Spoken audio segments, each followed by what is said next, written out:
tudo bem? Hoje o nosso bate-papo vai ser com o Bruno Murta. Ele é CEO da MP Construtora, que está completando 10 anos este ano e vai contar para a gente como está o mercado de Niterói, São Gonçalo e também contar detalhes de como funciona a multipropriedade, que é como se a gente tivesse uma casa de férias, né, de praia, vamos chamar assim, ou de campo, e ainda ter lucro com ela. Não é mesmo, Bruno? Muito obrigada aí por ter aceito o nosso convite. Isso mesmo, Cris, tá? Primeiramente, é um prazer enorme falar com você. Eu escuto você, os seus comentários desde a época da faculdade, quando estava indo de carro, tá? Então, é um privilégio estar falando aqui com você. Bem, de fato, a MP está comemorando esse 10 anos de existência, tá? E atua predominantemente no mercado leste fluminense, Niterói, São Gonçalo. É um público, é uma região com cerca de 3 milhões de habitantes. Tá? São Gonçalo hoje é a segunda maior cidade populacional, só perde para a capital do Rio. Então, tem uma demanda habitacional muito grande. E hoje a gente é a maior incorporadora aqui da região, trabalhando para atender a demanda habitacional. Tá? Temos também, tá, criamos há cerca de 3 anos um braço, tá, que é uma empresa chamada MP Férias, que faz parte do nosso grupo, para atender o mercado hoteleiro, né, um mercado específico então, de multipropriedade. Vou te cortar. Vamos primeiro falar um pouquinho das residências, dos projetos residenciais que você falou que vocês praticamente lideram, né, na região, e vocês completando 10 anos. Assim, realmente tem que se comemorar, principalmente no nosso país, né? Diante de tantas incertezas. E eu queria entender um pouquinho, vocês atuam também, pega o Casa Verde e Amarela e também um pouquinho além, que é a classe média, que ficou muito tempo também desassistida, né? Porque tinha o programa, mas quem recebia acima daquele valor do teto do programa acabava ficando um pouquinho fora. E aí depois, né, a própria Caixa começou a se movimentar, os outros bancos também, e aí foi melhorando, mas também não tinha produto. E depois as construtoras também começaram a criar produtos, né, para esse segmento. Aí a gente vê, por exemplo, MRV, a Direcional, entre outras, criando também outras empresas, né, do mesmo grupo para atender a classe média. Vocês estão usando o mesmo, vão manter a MP Construtora ou estão fazendo essa diferença também? Conta pra gente um pouquinho. Tá ok, Cris. Então, no início, tá, os 5 primeiros anos da construtora, a gente focou quase que exclusivamente no mercado econômico de São Gonçalo. Tá? A demanda era muito alta, o acesso ao crédito era muito facilitado, tinha muito fomento do governo, muito crédito Minha Casa Minha Vida, e os 5 primeiros anos da construtora foram predominantemente na classe econômica, tá? Empreendimentos que hoje seriam equivalente até R$200 mil. Tá? A partir do momento em que houve uma mudança econômica, tá? E também alguns fatores específicos da região, como muitas incorporadoras que atuavam no mercado de classe média em Niterói, e é um mercado muito importante. Niterói hoje ela tem o quinto maior metro quadrado, a quinta cidade com metro quadrado mais caro do Brasil. Então, assim, é uma cidade em que as pessoas gostam de trabalhar. Niterói tem um dos maiores CDH do Brasil. Então, é uma cidade muito atrativa para se morar. As pessoas de classe média procuram lá. A Zona Sul, por exemplo, lá é um lugar bem caríssimo, muitíssimo disputado. E com essa crise econômica que começou a partir de 2012, muitas incorporadoras regionais tradicionais deixaram de atuar. Com isso, criou-se um vácuo, uma necessidade que não estava sendo suprida. Tá? Em função também, junto com o caimento, tá, desse mercado econômico, tá, por alguns outros fatores, a MP viu essa oportunidade de atuar também para a classe média. Tá? E nos últimos 4 anos a gente tem feito empreendimentos e lançamentos com muito sucesso lá naquela região. Bacana. Como na região de Pendotiba, o Jardim Pendotiba 2, Jardim Pendotiba 3, no Jardim Caraí, como os Clubes de Noronha. São empreendimentos grandes e que tiveram muita aceitação do público.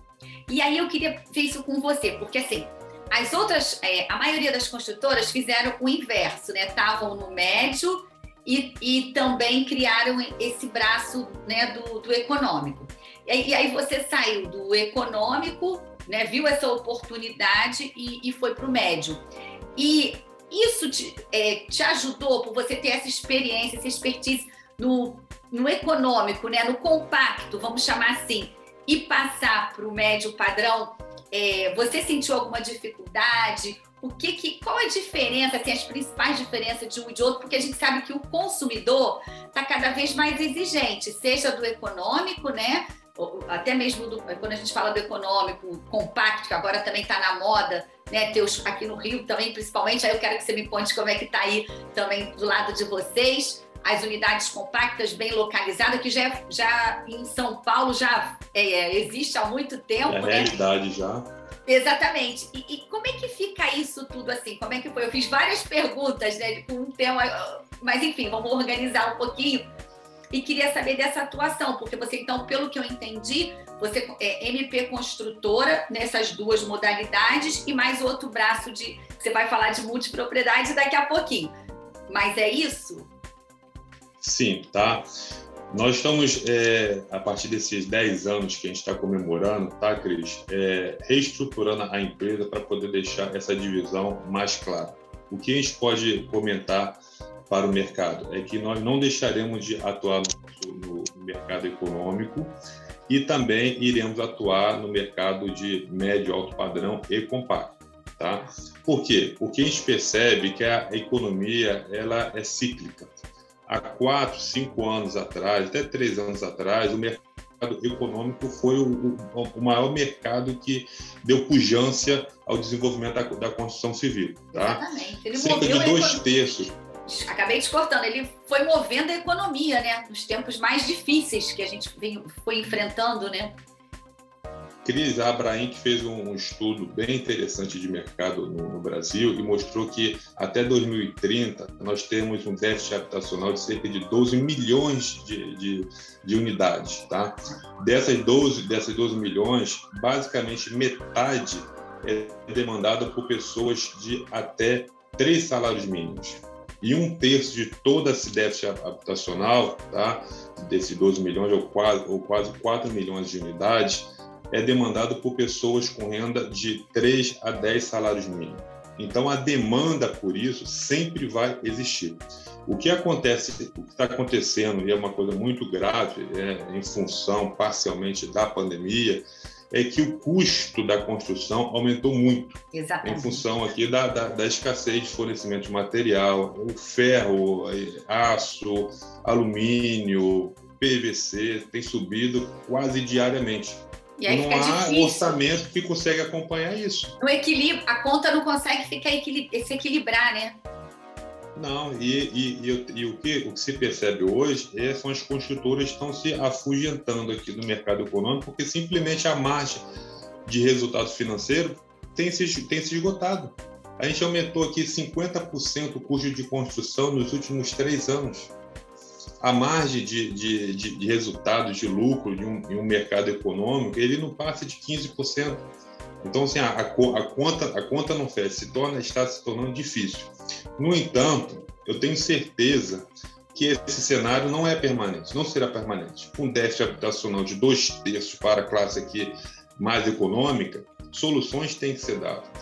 Sem dúvida, será de novo fomentado aqui a indústria que fomenta essa matéria-prima.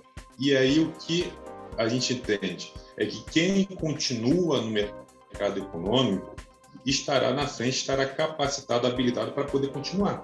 Sim. Porque, senão, se você simplesmente abandona, você perde o know-how. Seja ela através de métodos construtivos, controle de qualidade muito acirrado para você não ter custos de repetir o serviço, fornecedores também especializados, muitas vezes contrata empreiteiros, fornecedores do Brasil inteiro a um custo exclusivo para esse tipo de nicho econômico. E se você abandona, quando você vai resgatar, você perde a sua capacidade. Então, a MP, ela entende isso, mesmo hoje não sendo economicamente muito atrativo, a gente tem dentro do nosso land bank, das nossas projeções de futuro lançamento, continuar atuando, pelo menos 25% da nossa carteira, ela continua sendo econômico, e a gente tem certeza que o cenário ele vai mudar, vai melhorar, e aí esse mercado econômico ele vai se tornar financeiramente mais atrativo, tá? Então, assim, a gente está falando assim, da capacidade de escala, de demanda. Por outro lado, a gente tem trabalhado muito forte para o mercado de médio padrão, tá? E compacto. Niterói tem uma demanda muito grande. O Rio de Janeiro, hoje, tem um déficit de cerca de 300 mil unidades habitacional. Então, existe demanda para isso. Então, o que a gente tem que fazer? A gente tem que facilitar o acesso das pessoas que necessitam às suas moradias. Então, o ponto ele é muito importante. Tá? Niterói é uma cidade maravilhosa, as pessoas gostam de morar em Niterói, tá? Proximidade com o Rio de Janeiro, existe um mercado econômico na própria cidade, e a gente tem desenvolvido produtos, tá? Com custo-benefício muito competitivo para poder dar liquidez aos nossos produtos. Até porque, assim, na pandemia, foi aquela confusão, né?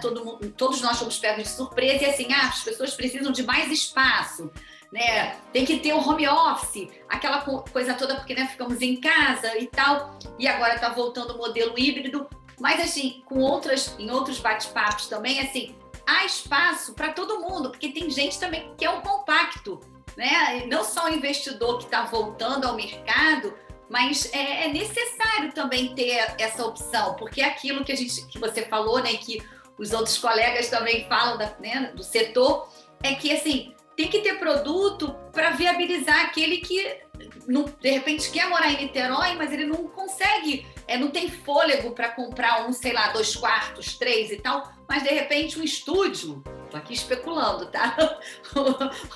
Uma unidade. Ele tá quente. Ele vai conseguir, né, efetivar a compra, enfim, e o investidor, e com isso tudo a economia gira, porque você vai ter produto no seu portfólio para a classe média, que, né, tá com fôlego maior, tem o econômico que você já disse, que não vai deixar de lado também, porque realmente o econômico vocês estão tendo que fazer uma reengenharia, porque não pode subir o preço, porque é limitado para estar dentro do programa, não é isso? Tem ali um limite, e vocês não têm como, né, repassar, e também não, vai chegar um ponto que também não tem como absorver. Então, é o que você está falando, é complicado. E eu queria te perguntar, qual o perfil da região? Queria que você falasse assim, do segmento, principalmente do econômico, e depois da classe média, média alta, que é o seu público. São pessoas mesmo da região, ou tem gente do Rio indo para aí também, ou de outras cidades? Como é isso? Bem, tipicamente, Cris, demanda habitacional, normalmente ela é regional. Tá? Então, a maior parte, tá, das pessoas que adquirem os produtos da MP, elas pertencem ao mercado leste fluminense. Então, vamos dizer, 90%, tá, é das redondezas, tá, num raio aqui de 30 quilômetros, de até 30 quilômetros em relação ao empreendimento, e 10% são de outras regiões, do Rio, da Baixada, e até da região dos lagos, que por algum motivo mudaram os seus planos e decidiram se estabelecer aqui no leste fluminense. Tá? Um outro ponto aqui também importante que você falou, que eu gostaria de deixar frisado, existe necessidade para todo tipo de solução. Esse é um ponto dentro do mercado imobiliário. Tá? Não existe o certo nem o errado. Eu vejo alguns concorrentes que eu tenho muito respeito, dizer a solução é o compacto, a solução é locação, a solução é o apartamentos grandes, porque vai se trabalhar remoto. Tá? Eu acredito que não existe uma única solução, nem o certo nem o errado. Eu acredito que existem soluções para cada tipo de pessoa e necessidade. Tá? grande parte da população continua e continuará desejando ter o seu imóvel próprio, a sua casa própria. Tá? Concordo. Então, assim, porque alguém vai ter que comprar. Porque se o mercado imobiliário ele é feito para venda, se eu vou locar, se o produto é feito para locar, alguém tem que comprar. Então, se o investidor pode comprar, por que o próprio consumidor final não tem o direito? Tá? A gente tem um foco muito forte, Cris, na responsabilidade socioambiental. Tá? A gente acredita muito no nosso propósito genuíno, que a gente está inserido dentro da sociedade com inúmeros problemas e que a nossa atuação tem que estar interconectada com os diversos problemas aqui sociais. A gente oferece especiais ao nosso público para adquirir. É emocionante, a gente adora ver a recepção dos nossos clientes lá adquirindo, muitas das vezes, o seu apartamento próprio. Essa semana, inclusive, a gente está entregando 500 unidades habitacionais em São Gonçalo, no bairro Vista Alegre. É o primeiro, tá? E, por enquanto, único empreendimento faixa 1,5, tá? E eu desafio, tá? Qualquer uma pessoa que esteja escutando você, esteja escutando a gente, de me dizer se tem no Brasil um empreendimento de melhor qualidade ao que a gente está entregando. É um empreendimento de 500 unidades, edifício garagem, todos os apartamentos têm vaga, são 2.000 metros quadrados de lazer, uma piscina com 200 metros quadrados de lâmina d'água, lindo, lindo, apartamento de até 58 metros quadrados, vendido a R$133 mil. Assim, a gente teve que suar para poder entregar, entregamos. E para a recepção, as pessoas, os clientes vistorianos chorando de emoção, isso nos dá muita alegria, Cris. É muito legal a gente viver e influenciar de alguma maneira aqui a vida dessas pessoas, né? Contribuir para fornecer dignidade. Né? Então, você tocou num ponto que assim, eu queria explorar. Porque assim, quando a gente fala do segmento econômico, principalmente na faixa 1,5, a gente sabe que, assim, graças a Deus, a concorrência fez com que isso mudasse e também visões como a sua, né, de não fazer, vamos dizer assim, o preconceito, para esse público, embrulha e manda. E com a concorrência e com a sua percepção e de outras, tem uma construtora também na região serrana, Rio 8, também faz um trabalho muito bacana nesse sentido, né? Lá é uma mulher que fica à frente e ela tem esse horário, é arquiteta também. Você é engenheiro, é isso? Sim, sou engenheiro. Então, com o seu olhar também e essa qualidade, preocupado com o acabamento, preocupado com a entrega do lazer, né? Do capricho, porque além dele ter conseguido conquistar a casa própria, você está levando para ele também a dignidade dele poder morar num condomínio, né? Isso com toda a segurança, independente se ele está na faixa 1,5. Eu estou errada? Me corrija. Isso, Cris, é uma premissa geral de toda empresa, tá? A gente não faz o que é necessário para liquidar nossos empreendimentos. Solução de mercado, não. A gente pensa em fazer o melhor, tá? A gente encara cada empreendimento como se fosse um filho. Então, para quem é pai, para quem é mãe, sabe, cada filho tem uma personalidade, tem que ser tratado de forma independente. Os nossos produtos não são padronizados, a gente não procura terrenos para encaixar o nosso módulo habitacional, que é uma prática muito comum no mercado, principalmente no mercado econômico, tá? O nosso módulo construtivo permite adaptações para que torne exclusivo cada tipo de empreendimento em terreno diferente, e mesmo na econômica a gente procura fazer o melhor, tá? O que permite muitas das vezes isso é a escala. Então, normalmente a gente trabalha com empreendimentos grandes, empreendimentos de 500 unidades, de 400 unidades, porque a gente tem que se preocupar também com pós-venda, ou seja, com a entrega das unidades e a sustentabilidade. Não adianta a gente entregar uma estrutura muito grande que prevê um custo operacional grande e aí o condomínio não consiga pagar o valor do condomínio, tá? Então, uma prática que a gente costuma fazer, Cris, só para poder concluir, junto com a venda dos nossos imóveis, a gente já oferece o valor estimado do condomínio. A gente tem uma parceria com uma administradora, a gente faz o levantamento, tá? Através dela, da previsão do custo, tá? Dado as informações do nosso empreendimento. Então, a gente já fornece para o cliente, esse apartamento ele custa X e a previsão do condomínio é Y% ao mês. Então, assim, a gente procura fornecer ele de forma mais transparente possível todas as informações para não haver surpresa. Isso. Ele poder fazer a continha e ver se cabe, vai se encaixar nela na frente também quando receber as chaves. E essa pergunta não é só para o econômico, não. Para o médio padrão, principalmente em Niterói, as pessoas perguntam muito isso, tá? As pessoas que, com público de 10 salários, 10 a 15 salários, aqui também perguntam, porque em Niterói os condomínios costumam ser os valores muito altos, R$1.000 a R$2.000 o valor do condomínio. Então, isso impacta tanto para quem? Para investidor, para o consumidor final. Esse é um ponto que a gente passa também para os clientes. Então, eu vou chamar um pequeno intervalo, queria voltar um pouquinho sobre esse assunto antes da gente passar para a multipropriedade, porque esse assunto é muito importante da taxa, da cota condominial e essa parte que você falou também da preocupação que vocês têm de levar dignidade também do desenvolvimento sustentável. Eu queria que você falasse um pouquinho sobre isso. A gente já volta. Espera aí.